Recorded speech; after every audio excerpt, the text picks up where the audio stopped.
Bloomberg Audio Studios. Podcasts, radio, news. This is the Bloomberg Surveillance Podcast. I'm Jonathan Ferro, along with Lisa Abramowitz and Anne-Marie Hordern. Join us each day for insight from the best in markets, economics and geopolitics. From our global headquarters in New York City, we are live on Bloomberg Television weekday mornings from 6 to 9 a.m. Eastern.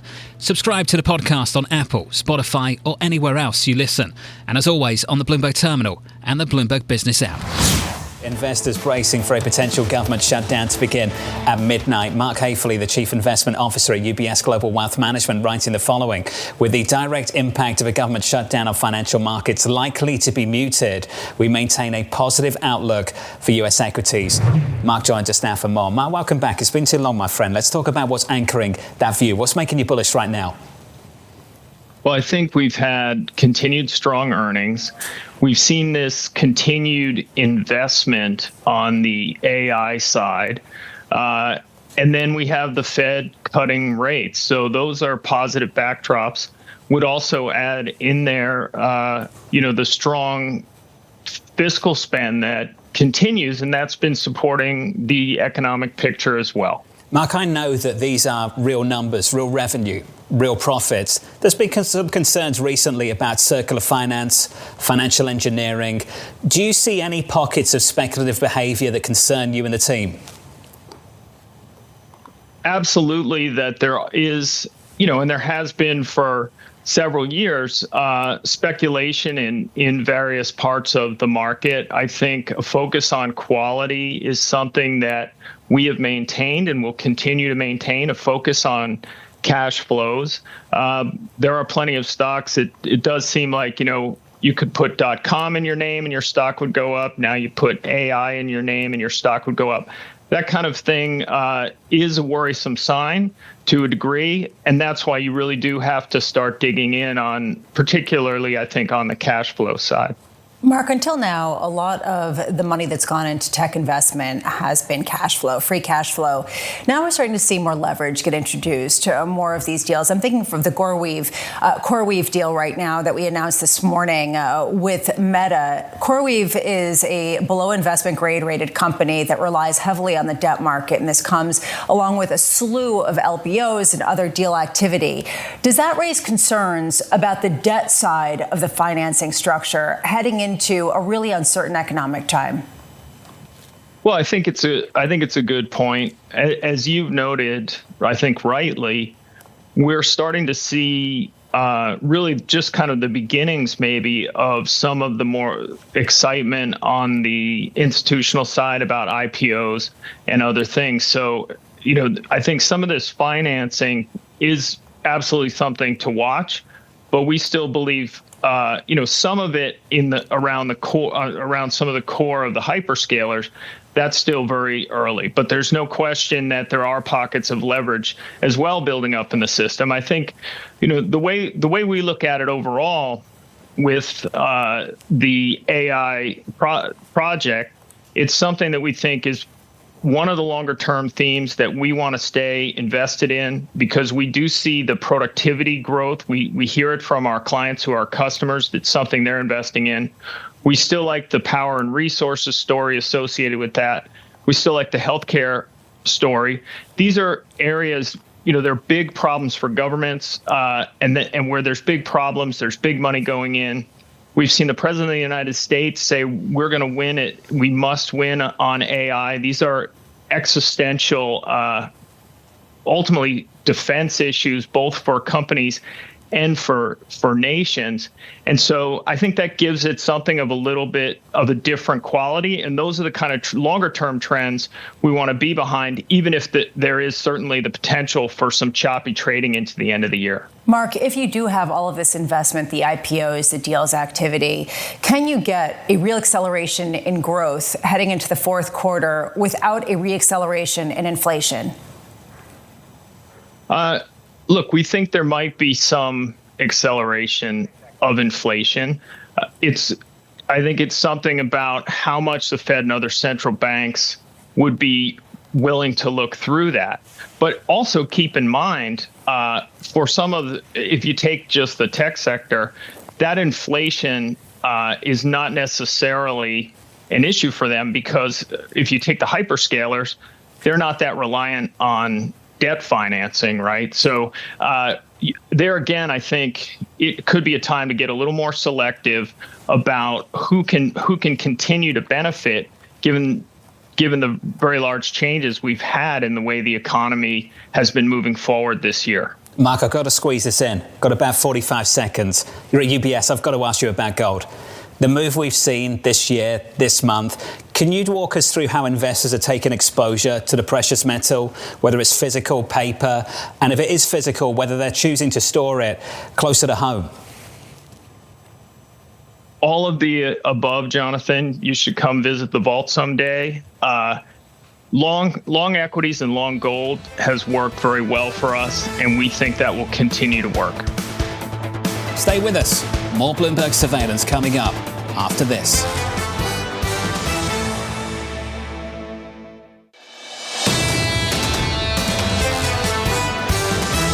Monica Guerra of Morgan Stanley. Monica, welcome to the program. A lot of people looking through this. Wall Street saying it doesn't matter, just show me the economic data and everything's okay. Do you think about it slightly differently? I think you have to look at it, from where the risk actually could bubble up. Now, historically, markets do look through. You get markets outperforming at average about 4.4% during periods of shutdown. Granted, they can last from 3 days to 34 days, so that's a huge window in time. But typically, even with the long shutdowns, you still have markets outperforming. So the risk comes and which industries and sectors are most reliant on those government contracts, and that's defense, healthcare, et cetera. Is this a nice buy opportunity? Potentially, if you're trying to, take a tactical approach. But again, it's typically a short window where markets like to look through. Well, that last shutdown, that was 34, 35 days in the end. What kind of impact did that have on Wall Street and the economy? Very little, because the macroeconomic factors, were really important. The other thing that's critical here is that it was a partial shutdown. It wasn't a full shutdown. So in 2013, we had a full shutdown, and I think the estimate from the CBO is that they lost about 24 billion or so in productivity. In 2018, even though it was a double the length, twice as long or more of a shutdown, they only lost 11 billion, 3 billion net at the end of the day after everyone was made whole. So even with that length of time, there could be, a variety, of factors that could impact growth. The conversation I'm hearing out of Washington yesterday, today, this morning, talking to people is obviously the government is shutting down. It's the length. What are you thinking about in terms of how long the government will be shut down? So when we're thinking about the political factors here, with the Democrats, they are taking a stand. Earlier this year, when Schumer came to the table and they passed the CR, there was a large outcry within the Democratic electorate, upset that they moved so quickly. So I think it does behoove them from a voter standpoint, of speaking to their base to actually hold a firm line. But then they have to balance that with pressures that could potentially come from the White House. They were calling for mass layoffs. That's likely not to happen. But other areas that could be a catalyst is potentially, apportionment control, meaning that the president could deny a transfer of funds post or during, this shutdown as essentially a catalyst opportunity to look under the hood and see where they can cut. Why has that been the shift in focus away from possibly some sort of mass layoff program and more just shifting where money goes in the government?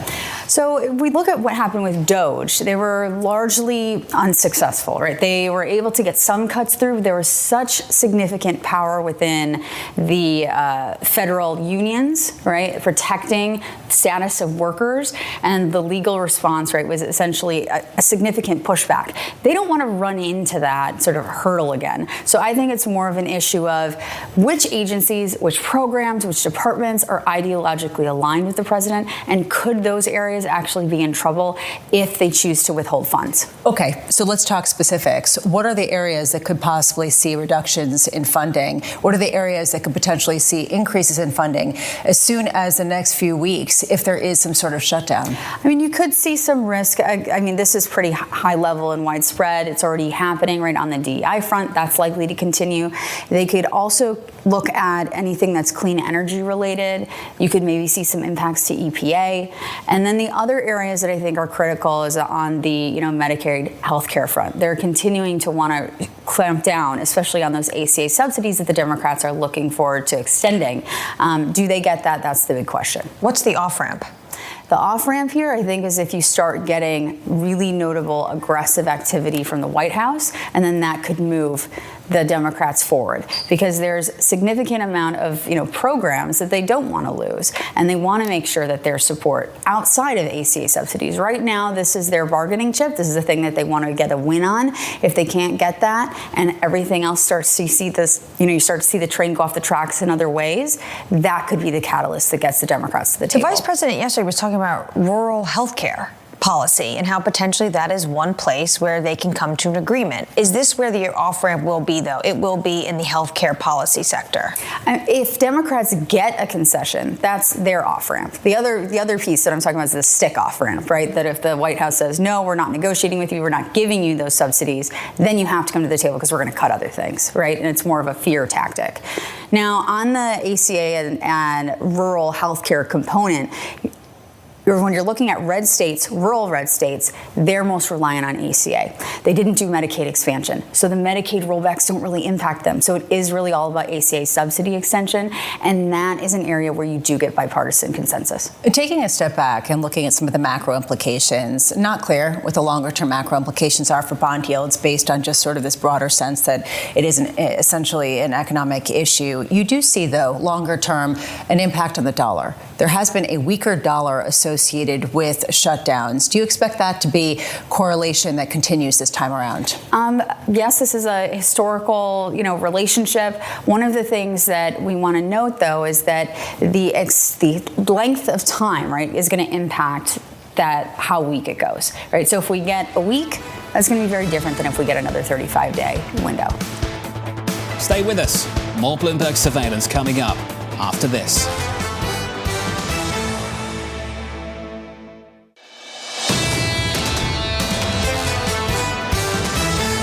Phil Orlando of Federated Global Investment sees momentum building.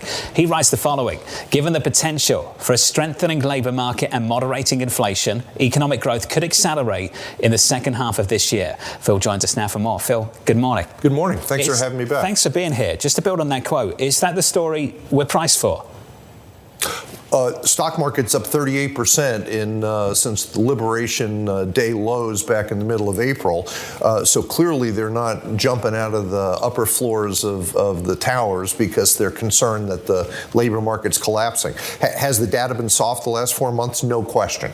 But in our view, the data was sort of troughing here and has the potential to accelerate going into the next couple of months. Relative to what? This is what I want to understand. Clearly we're priced for a lot of this going into 26. Expectations have already picked up. We've had the equity market rally. How much of that has been about earnings? How much of that is just a better economic story already? So the earnings situation we think is excellent. You look at the first quarter and the second quarter revenues up 6%, earnings up 12%, much better than expected. The consensus expectations for the third quarter starting to come in. Those numbers look pretty strong. We're in the process of upgrading our earnings estimates for full year this year, full year next year. So the earnings picture's in pretty good shape. Clearly, the labor market has been the weak link. Now, you look at the August jobs report, it was terrible, admittedly. But there are a couple of things associated with that. Number one, August tends to be the quirkiest month of the year. You've got, schools starting and starting up again, factories taking downtime to retool, temporarily furloughing workers. So the August non-farm payroll report historically is the quirkiest report of the year. So you look at, for example, Kevin Hassett, the national chairman director, came out and said that they're expecting 70,000 jobs to be revised up over the course of the next couple of months. That's consistent with what we've seen historically. All of the noise and the nonsense in August tends to get revised up. All right, that's point number one. Point number two, when we saw the initial weekly jobless claims the first week of September, the numbers were terrible. I think it was about 264,000. The market was freaking out a little bit, but we suggested take a deep breath, Number one, it's a holiday shortened week. And number two, you had the allegations of claims fraud in Texas. So as we went to the next week, which was the survey week for September, the number came down to about 230,000. And then last week came down further to about 217,000. So we think the claims are pointing to the fact that the numbers are going to be pretty good. And then, we were talking about non-farm versus ADP going into this. The expectations for ADP, about 50,000 plus. That's kind of the number we're looking for non-farm. That would be a number roughly double what we saw in the month of August for non-farm. So we think the labor market, there may be a little too much pessimism built in. So our expectation that the numbers probably troughed here and we'll start to see some improvement. Given that backdrop, there's a mystery, and we were unpacking that ahead of the Nike earnings after the bell. This idea, even CEOs don't know how much consumers will absorb price increases. What is the connection right now between corporate profits and potential inflationary pressure? No question. If you look at the piece that I wrote last week, focused on how good the back-to-school season was. Back-to-school was up 4.2% 3 months through August. Back-to-school a year ago was only up 2.3%. So the consumer's in pretty good shape, particularly at the high end. But I think there is absolutely some consternation about what pricing is, particularly at the low end of the price spectrum. So companies are going to have to sort of weigh that situation. High-end consumers can afford a little bit more in pricing, but the question of are there going to be any forced pricing issues because of the tariff situation that companies need to pass on in order to maintain profit margins? Profit margins have been pretty strong up until now. Is that situation going to deteriorate in the third quarter and the fourth quarter? We don't know the data yet, but that's something that we're going to have to see. The big question mark over this has been holding back the broadening out in the S&P 500, in the Russell 2000, in the S&P 600, pick your index. How much are you betting that we are going to see that broadening out versus just this consolidation in big tech, this idea that the profits will continue to be driven by the biggest 10 names? We're absolutely in the broadening out camp, and that's been our call for the last year. And case in point, look how well the small caps have done, both growth and value, over the course of the last couple of months.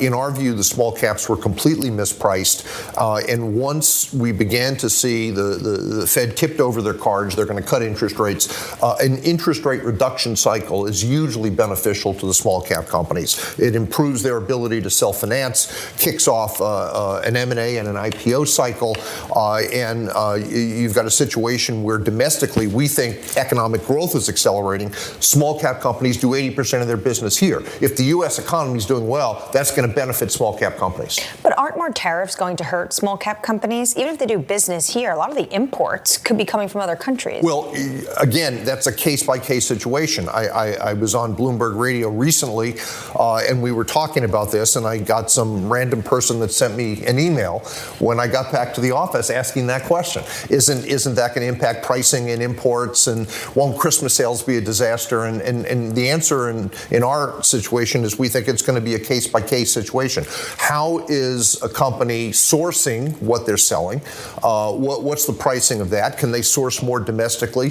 What's their labor situation, immigrant versus native born? There are a lot of factors here that are going to dictate the answer to that question. Is there an area within the small caps that's immune to a lot of this? We love healthcare, and within healthcare, biotechnology. Our biotechnology gurus are telling us that the pipelines have never looked better, yet the valuations have never been more extreme out of favor. And what we've been waiting for is some catalyst, and we think the interest rate cutting cycle is that catalyst. The big cap companies, Pfizer, Merck, et cetera, will start to think about M&A activity. Lower interest rates, again, will make it easier to self-finance. And people are now going to focus on the really good phase 1, phase 2, phase 3 clinical work that these companies have done with their drug development. That's a sector we think is poised to move higher. Stay with us. More Bloomberg surveillance coming up after this.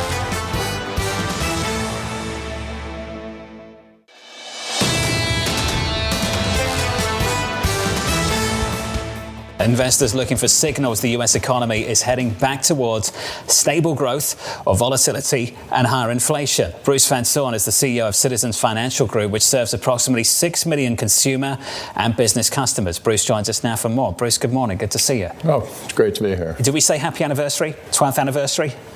Yeah, it's 12 years. 12 years has flown by.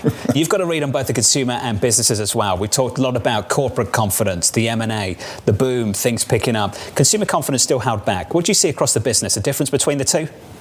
I'd say we're in generally good shape. So I think everybody's still a little holding back because of the uncertainty around tariffs and some of the fiscal policies. But that's become the new normal. And so I think businesses now are leaning in a little more. And I'd say consumer is split. So the higher end consumer is still enjoying life, sees the stock market very strong, spending money.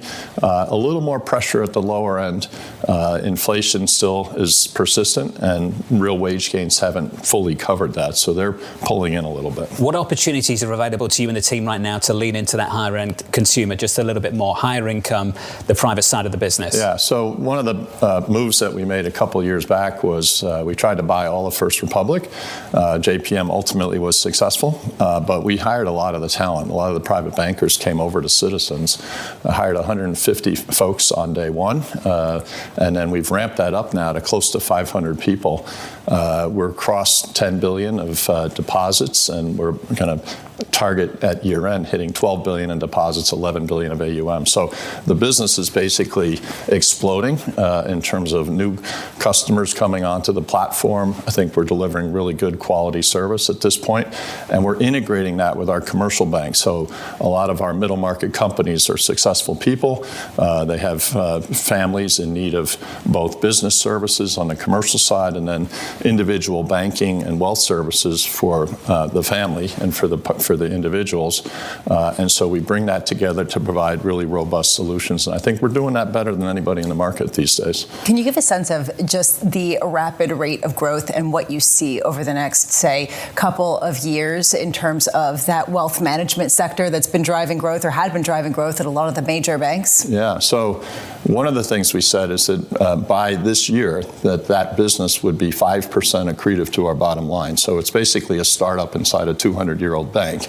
And so we had all the expenses day one, and now revenues are kind of exceeding those expenses, and we'll be well over 5% of the bottom line this year. You play that out 3 to 5 years, this business could be 15% of our bottom line. So anyway, we're kind of continuing to be finding the sweet spot between growing it at a nice clip but growing it profitably. So one of the issues that First Republic had is their return on equity never got above 11%. We're running this business today between 20 and 25%. So we have good operating discipline on this thing. As we continue to grow, then we reinvest back in the businesses. We're opening up new regions. We opened Southern California. We're going to expand in Florida, put more teams here in New York. Tonight, in fact, we're opening our flagship private bank office on 52nd and 6th. So really exciting times and great initiatives that our team is executing very well on. It's amazing how many points of contact you have to gauge consumer and business sentiment, as John was talking about. I just wonder, what is the sort of feeling, not just about investors, people who are trying to manage their wealth, is it risk on, is it risk off, right, but also the companies in terms of, are they moving past that waiting pattern, the holding pattern that we were talking about earlier this year? Yeah, I'd say they're not fully leaning in yet, so we're not seeing our credit lines that we have out with companies really being taken down to invest in growth, in CapEx and things. But having said that, all of our businesses are having very strong years. So cash flow is good, businesses are solid, we see no real credit issues. I think with a little more certainty, they'd be leaning in more and they'd be doing more investing. So I think that's still to come. The good news is on the private equity side, on the kind of financial sponsor side, there's now a kind of tick up in deal flow, which we've been waiting for over 3 years to see that. And so our commercial bank has been positioned for this to happen. We've really invested in it. We've got great people. And so I think we're having a great quarter in terms of our capital markets revenues. The deal machine is going, the flywheel's going. So I think that'll continue. So that feels really good. So the corporate side has a little bit to catch up, but the financial sponsor side, that's ticking up very nicely. You mentioned Florida. How much wealth have you seen move down from Florida? But you're still doubling down on New York, and I wonder if you're concerned about the mayor race. Yeah, it's interesting. So we're focused big on 3 regions right now for growth. One is the New York Metro. So we bought HSBC's East Coast branches to get a foothold in New York. We bought Investors Bank, so we now have 200 branches in New York City. We've invested in middle market banking teams here, so we're really gaining market share in New York. The other 2 regions, one is Florida, as you mentioned, and one is California. So we now have over 300 people in both locations. And Florida has a lot of tailwind. During COVID, a lot of people moved down to Florida. That's continuing. And so we started with a private banking team in Florida, and now we've added middle market. So we have both corporate and private bank working together. That's a market where we don't have a lot of retail yet. So in New York, we have the full ground game with the retail. Florida, I say that we're coming in over the top of that market to really bank successful people. Same thing in California, over 300 people there coming in over the top. We have private banking teams, we have corporate banking teams, and seeing a lot of growth there as well. This is the Bloomberg Surveillance Podcast, bringing you the best in markets, economics and geopolitics. You can watch the show live on Bloomberg TV weekday mornings from 6 a.m. to 9 a.m. Eastern. Subscribe to the podcast on Apple, Spotify or anywhere else you listen. And as always, on the Bloomberg Terminal and the Bloomberg Business app.